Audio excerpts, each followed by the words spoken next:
Bienvenidos una nueva semana a Médico Online a través de Max TV Online. La verdad es que es un verdadero placer. Recuerden que nos pueden ver a través de nuestra plataforma www.maxtvonline.com o también por las señales de CNT y TV Cable en el canal 14 o en Claro TV, canales 14 y 514. Hoy con una invitada de lujo, como siempre, esta vez es la doctora Valentina Maldonado. Vamos a hablar acerca de la artritis reumatoide. Dígame que lo dije bien, doctora. Sí, Bienvenida. está bien pronunciado. Yo entendía la artritis como una enfermedad y el reuma como otra enfermedad, pero entiendo que de alguna manera estas dos enfermedades se pueden fusionar. Ya, no, el reuma se conoce el reumatismo como tal a una serie de enfermedades que pueden ser más de 200, 300, es como decir cardiológica. Entonces, reumatología es el dicho común, pero en sí es reumatismo en más de 300, 300 enfermedades, como se conocen. Y de ahí una de esas enfermedades es la artritis reumatoide. Ah, perfecto. Es que mucha gente dice, oye, estoy estudiando con el reuma y parecería que está hablando de una enfermedad específica. Sí, no, el reuma está en ese momento mal aplicado porque el reuma es una serie de varias enfermedades, como mencionaba, son más de 200 y en tal caso hasta el dolor, cuando se refieren del dolor lumbar, puede ser una patología lumbar, pero no generalizar así. Ok, entonces empecemos del comienzo. ¿Qué es la artritis reumatoide? Ya, la artritis reumatoide es una enfermedad autoinmune sistémica crónica. Ya, al ser autoinmune quiere decir que el sistema inmunológico que normalmente nos protege de gérmenes, microorganismos o agresiones, ataca las células del propio organismo. Principalmente esta enfermedad afecta a las articulaciones, por ende ataca los tejidos de las articulaciones, pero también puede afectar a los pulmones o a los ojos o a la piel. Entonces, esta es una enfermedad que síntomas que más causa son afectación en las manos, en los pies, en las rodillas, y son una afectación muy limitante que en ocasiones causa rigidez matutina, discapacidad, deformidad, sobre todo si no son tratadas a tiempo. ¿Hay una edad en la que uno está propensa a poder sufrirlo? ¿Es hereditario?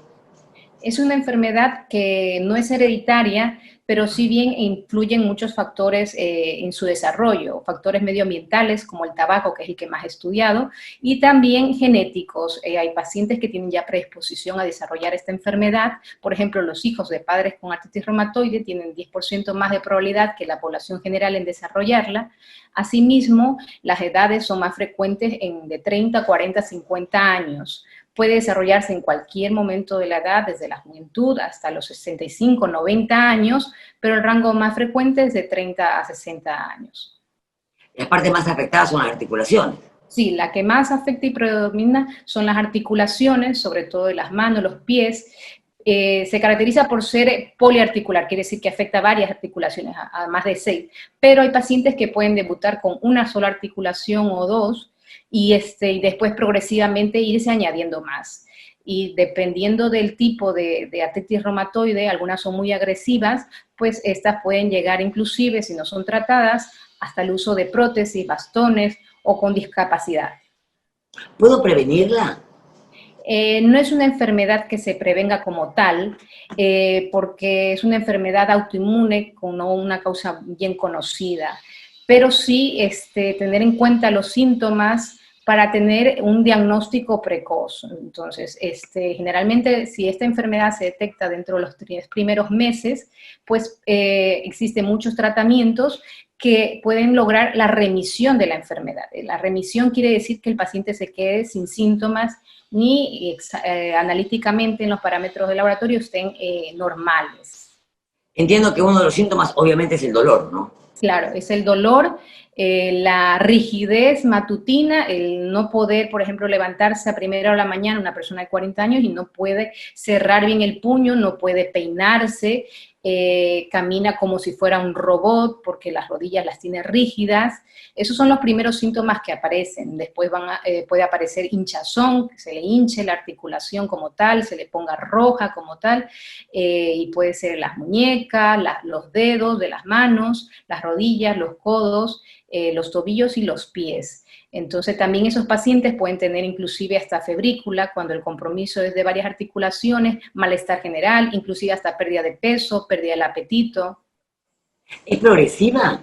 Sí, Si es no una es enfermedad. tratada. Claro, es una enfermedad que su curso es progresivo. Hay muchas formas de presentación, unas formas leves, unas formas graves, pero en sí tiene un curso progresivo y durante todo el lapso de la enfermedad, al ser una enfermedad crónica que desde que se diagnostica la va a tener por el resto de su vida, va a tener cursos de brotes, y que esos brotes se los debe manejar con un seguimiento estricto del especialista. Ok.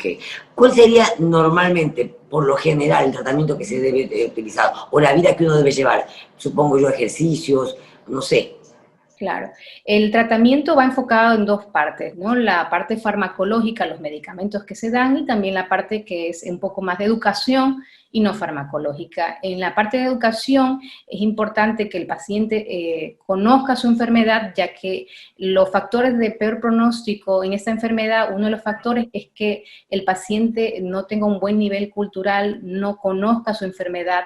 Es muy importante porque al ser una enfermedad crónica, la persona tiene que adaptarse a esa enfermedad, conociendo sus síntomas, los efectos que puede causar el medicamento, aceptarla para poder convivir con ella y no suspender los tratamientos o los seguimientos con el especialista. También es importante la educación en cuanto a la alimentación, ya no puede consumir muchos productos azucarados, o es preferible sustituir, por ejemplo, las grasas animales por las grasas, por ejemplo, de aceites de pescado, los que tengan omega 3, frutos secos.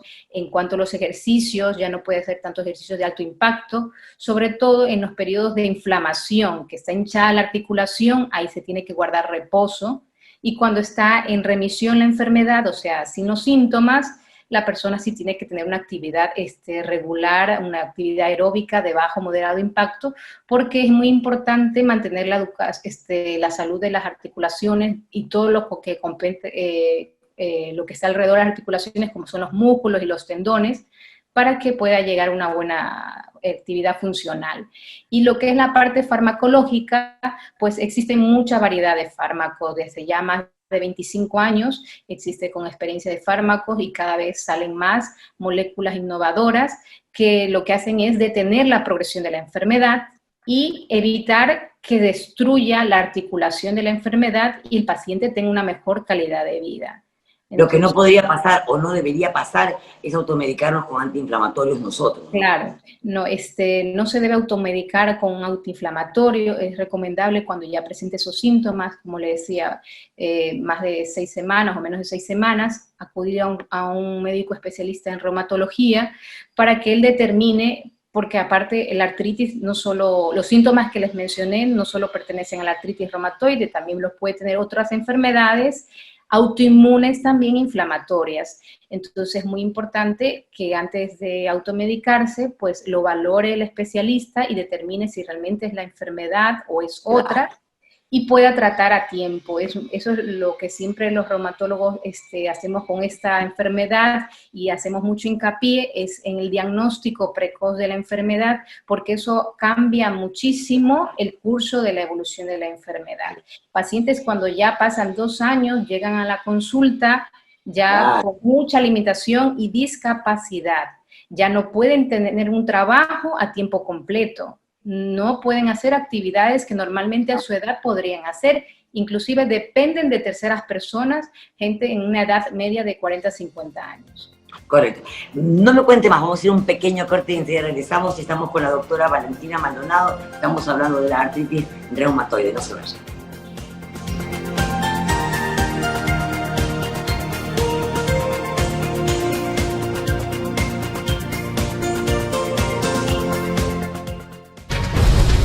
Otra mirada sobre la política, la economía, lo social, en fin, todos aquellos asuntos de interés tanto en Ecuador como en el resto del mundo. Contaremos, eso sí, siempre con personalidades destacadas, distinguidos invitados. Todo ello en Max TV Online, martes a las 21 horas, simultáneo con Canal 14. Descubre nuestra app. Ahora Max TV directamente en tu móvil. Descarga tu aplicación de Max TV Online y disfruta de su programación. Descarga app Max TV Online.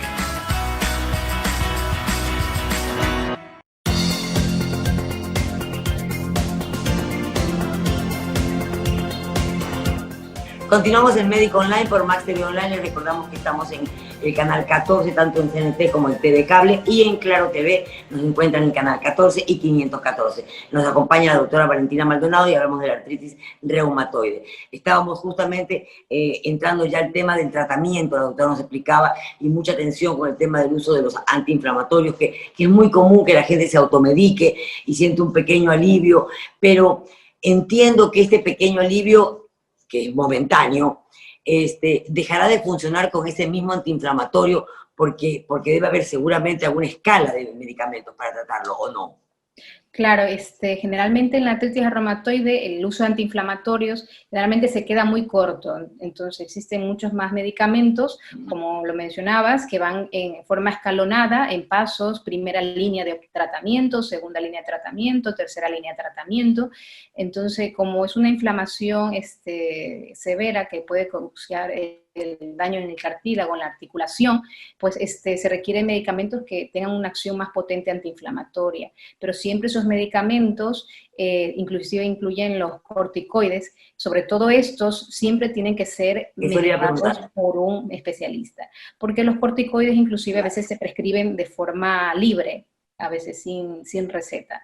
Sí. Entonces, esto sí hay que extremar cuidado porque estos medicamentos sí tienen muchos efectos secundarios, y por ende siempre tienen que ser prescritos y con seguimiento de un especialista para saberlos manejar bien. Entonces no se puede usar de forma deliberada estos medicamentos sin que antes lo evalúe un reumatólogo.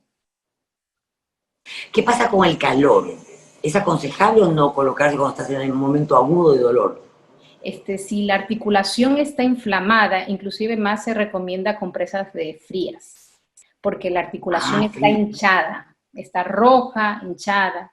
Cuando la articulación no está hinchada, cuando está deshinchada, normal, ahí sí se puede poner compresas de agua tibia, si así lo siente mejor el paciente. Pero cuando está hinchada, es mejor compresas de agua fría. Su opinión acerca del uso de imanes para las épocas agudas de dolor. Imanes. Yo he escuchado que hay gente que tiene problemas de artritis y utiliza imanes. ¿Lo ha escuchado, doctora? No, casi no lo he escuchado mucho el uso de imanes en este caso. Sí, yo conozco una persona que en ocasiones tiene unos dolores pero tan agudos que no le permite ni siquiera levantarse de la cama. Y ha probado de alguna manera todo lo habido y por haber. Inclusive en algún momento me hablaba de colocarse estas pomadas que están tan de moda, como es de cannabis. Y me decía ella que le aliviaba momentáneamente, ¿puede ser? Bueno, el cannabis tiene un efecto también analgésico y sí puede tener en esos casos también alivio de su sintomatología. Sí se ha utilizado. Sí, podría ser. Doctor, al ser una enfermedad que no se cura, realmente no se cura, sí. Y que debe ser tratada por un especialista, ¿podría llevarse, si no se siguen las indicaciones, a atrofiarse totalmente? Claro, es una enfermedad que si no se trata, prácticamente, si tiene un curso muy agresivo, la persona puede quedar en 2-3 años con una discapacidad severa y en 10 años el 50% puede perder la capacidad para tener un trabajo en jornada completa. O sea, estos pacientes, antes de los nuevos medicamentos que han salido cada año salen más, los pacientes fácilmente terminaban en uso de una prótesis de rodilla, una prótesis de cadera, que son cirugías complejas, y a una edad joven de 30, 40, 50 años. Inclusive algunos terminaban en sillas de rueda o uso de bastón o deformidades en las manos. Entonces, todo depende mucho del diagnóstico precoz y el tratamiento para evitar que la enfermedad siga su curso natural. La enfermedad sigue su curso natural a la destrucción de la articulación. Ese es su objetivo. Entonces, con todos los tratamientos y seguimiento que se hace estricto, se corta esa evolución natural de la enfermedad para que el paciente entre en una remisión, o sea, ya no tenga los síntomas. Pero todo eso se consigue cuando es en un estadio temprano de la enfermedad. Claro. Doctora, cuando uno tiene artritis, ¿podría darse el caso de que el desgaste de la articulación sea tan importante que se pueda recurrir a herramientas como, por ejemplo, el ácido hialurónico para poder mejorar de alguna manera, no sé si el término sea colágeno o la médula? No sé cuál es el término. El ácido hialurónico que se inyecta intraarticular en las rodillas, sobre todo en rodillas o en caderas, está más estudiado, por ejemplo, cuando es la artrosis. La artrosis es una enfermedad degenerativa que sí tiene un poco de inflamación, pero no como la artritis reumatoide, pero es una enfermedad degenerativa que destruye el cartílago y entonces llega un momento en que el cartílago es como un colchón que está entre un hueso y otro de la articulación. Entonces se destruye y el ácido hialurónico crea como un espacio para como amortiguar la rodilla y disminuir. Entonces, cuando hay una artritis reumatoide que está muy avanzada, y la artritis cuando está muy avanzada puede causar una artrosis, por ejemplo en la rodilla. Entonces, si la artrosis está avanzada también, se puede también beneficiar de inyección intraarticular, pero si la articulación no está inflamada, o sea, no tiene que tener inflamación, porque si está inflamada la articulación, el paciente se va a beneficiar de otros tratamientos, no del ácido hialurónico.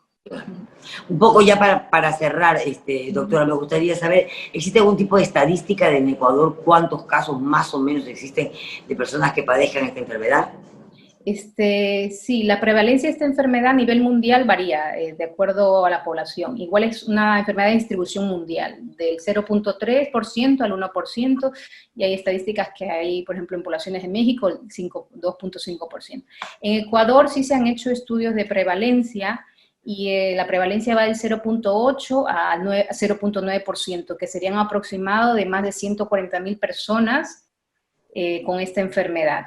Claro. Entonces, es el aproximado de la prevalencia aquí en Ecuador. Doctora, muchísimas gracias. Ha sido un verdadero placer compartir con ustedes el espacio de esta semana en Médico Online. Ya la molestaremos en otra oportunidad para seguir conversando. La verdad es que uno aprende montones. Y con relación a la salud, nada, hay que prevenir, no queda otra. Con la salud no se juega. Así es, con la salud siempre hay que estar pendiente y al tanto de todo. Correcto. Muchísimas gracias, cuídense mucho y nos vemos en una próxima oportunidad. Gracias por acompañarnos también a todos ustedes. Solamente recordar el teléfono, doctora, ¿dónde lo ubicamos? El consultorio en la clínica Kenia Alborada, el teléfono es 096-3513-260. Perfecto, muchísimas gracias. Esto ha sido Médico Online, nos vemos la próxima semana. Gracias.